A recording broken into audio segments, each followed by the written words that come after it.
አስተማማኝና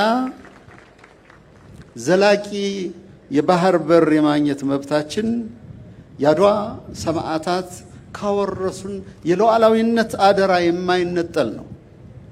ጥሪውን ልንሸሸው እንኳን ዝንተ ዓለም ብንሞክርም ዝንተ ዓለም ከኛ ሊነጠል የማይችል ሕያው ሀቅ ነው።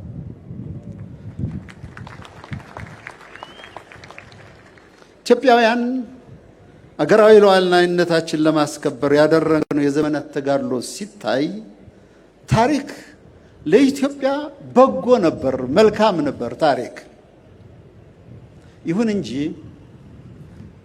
ባልፎ ያጅና በሰሞንተኛ የፖለቲካ ርዕዮት ስሌት ያውም ኢትዮጵያዊነትን ባልዋጀ ሐሳብ ታሪካችንና ስትራቴጂካዊ መልሕቃችን መስዋዕት እንድናደርግ ተገደናል። ነገን ለማየት እንዳንችል በፖለቲካ ግርዶሽ ስትራቴጂካዊ ጥቅሞቻችንን አሳልፈን ሰጥተናል።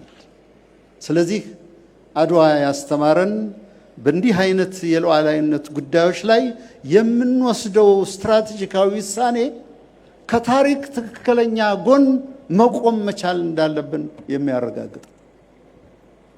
ትናንት በአድዋ አውድማ ላይ የተገኘው ወታደራዊ ድል ዛሬ በኢኮኖሚያዊና በጂኦፖለቲካዊ ድል ካልታጀበ ትርጉሙ ሙሉ አይሆንም። የሀገራችን የኢኮኖሚ ጥማት የሚረካው እና የ120 ሚሊዮን ሕዝቦች ዕጣ ፋንታ ብሩህ የሚሆነው ኢትዮጵያ በጂኦግራፊ ግርግም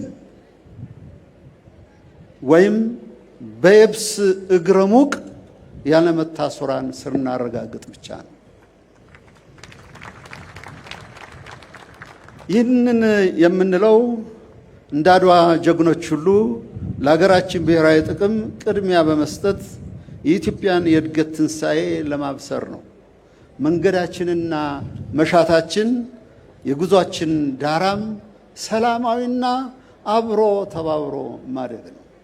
ስለሆነም የባህር በር ጥያቄያችንን የታሪክ እና የፍትህ ጥያቄ አድርጎ መረዳት ሐሳቡም የዚህ ዘመን ፍላጎት ብቻ ሳይሆን የትውልድ ህልውና ጉዳይ መሆኑን መረዳት ወሳኝ